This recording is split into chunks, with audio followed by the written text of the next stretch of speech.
Industry ఎప్పుడు వస్తుందంటే కోడి ముందలు వచ్చిందా గుడ్డు ముందలు వచ్చిందా అని చెప్పి ఆనాడు మొత్తం భారతదేశం మనం చూసి నవ్వే పరిస్థితి. అందుకే ముద్దుగా కోడిగుడ్డు మంత్రి అని పేరు పెట్టిన ఆయన అలానే చేస్తాడు.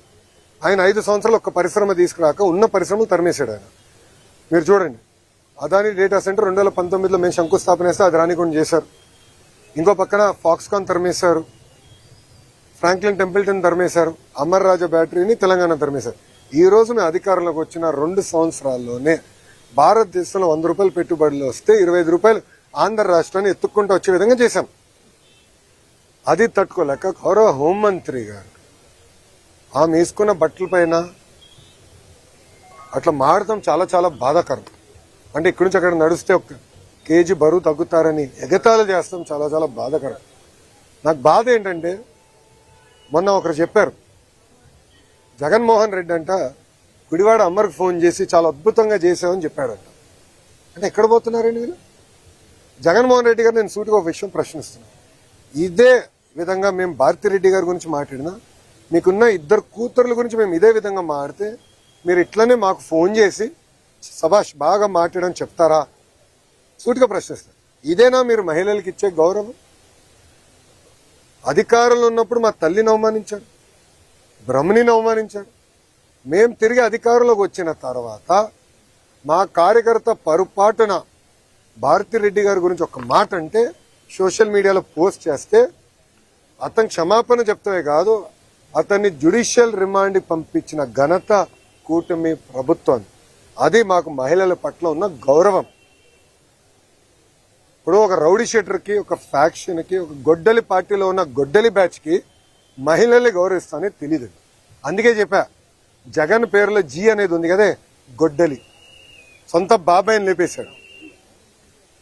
ఇట్లా వాళ్ళు ప్రజలను అవమానిస్తూ, మహిళలను అవమానిస్తూ, సొంత కుటుంబ సభ్యుల్ని చంపేసే పరిస్థితి వాళ్ళది. ప్రజల పక్షాన్ని నిలబడి మహిళల గౌరవం నిలబెట్టే సంస్కృతి మాది. థ్యాంక్ యూ మా. మీడియా మిత్రులకు ప్రశ్న అడగాలనుకుంటున్నాను, మీరు ఏమనుకోకపోతే.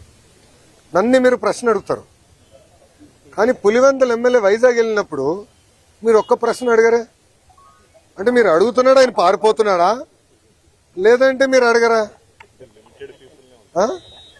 సో నేను అన్ని ప్రశ్నలు తీసుకున్నా. ఇది ప్రజాస్వామ్యం.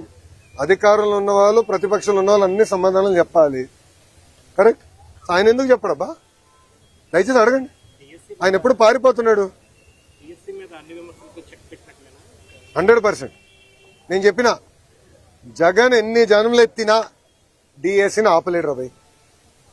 ఎందుకంటే పారదర్శకంగా నేను నడిపించా.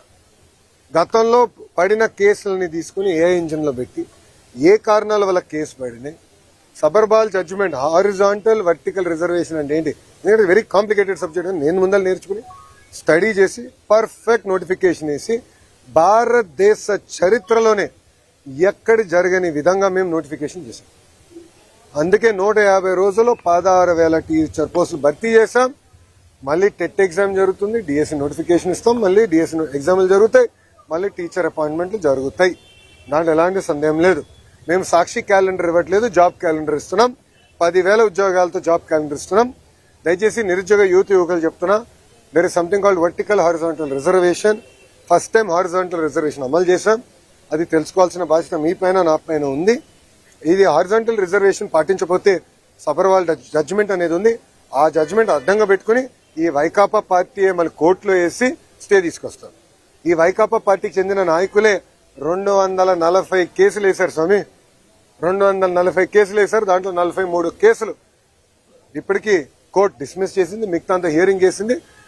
నేను పారదర్శకంగా నడిపించాం, మా డిపార్ట్మెంట్ పారదర్శకంగా నడిపించింది. నాకు ఎలాంటి సందేహం లేదు.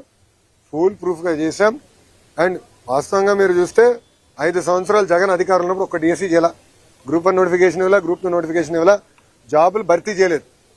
ఒక ప్రభుత్వ ఉద్యోగం కూడా భర్తీ చేయలేదు. ఆయన పెద్ద పెద్ద మాటలు చెప్తాడు. అసలు ఆయనకేం అర్థం అవుతుంది స్వామి? ఒక డిఎస్సీ చేస్తే వర్టికల్ హారిజాంటల్ రిజర్వేషన్ ఏంటో ఆయనకు అర్థం అవుతుంది. ఒక డిఎస్సీ చేయకుండా, ఒక్క టీచర్ పోస్ట్ ఇవ్వకుండా మా పైన మాడే హక్కు మీకు ఎట్టొచ్చింది స్వామి? మీరు ముందర సబ్జెక్ట్ తెలుసుకోండి. ఆయన ఏమన్నాడు?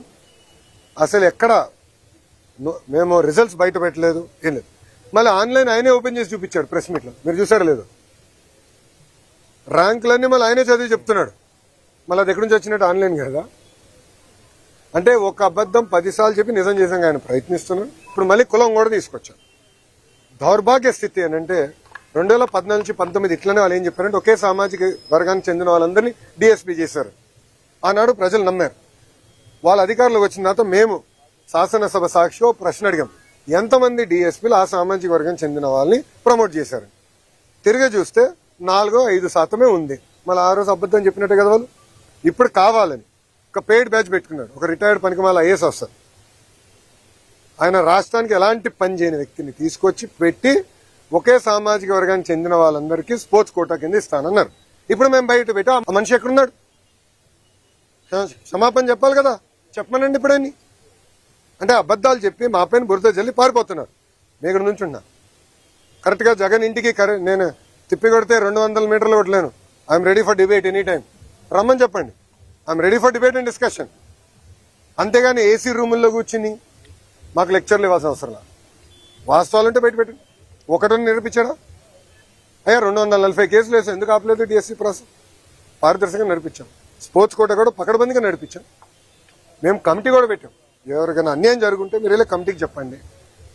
ఆ కమిటీలో సీనియర్ అధికారులు పెట్టి ప్రతి విషయం రివ్యూ చేస్తున్నాం. ఎందుకు వాళ్ళకి రాలేదు కూడా చాలా స్పష్టంగా చెప్తాం. ఇప్పుడు మా అధికారులందరూ టెక్నికల్ పైన ఆన్సర్ చేశారు. అక్కడి నుంచి సౌండ్ లేదు. జగన్ గారి దగ్గర నుంచి సౌండ్ లేదు. మళ్ళీ అదే అబద్ధం చెప్పేదానికి ప్రయత్నిస్తున్నారు. మేము ఇచ్చిన సమాధానానికి దానికి రెస్పాన్స్ మీరు ఇవ్వాలని నేను డిమాండ్ చేస్తాను. థ్యాంక్ యూ మా. జై హింద్.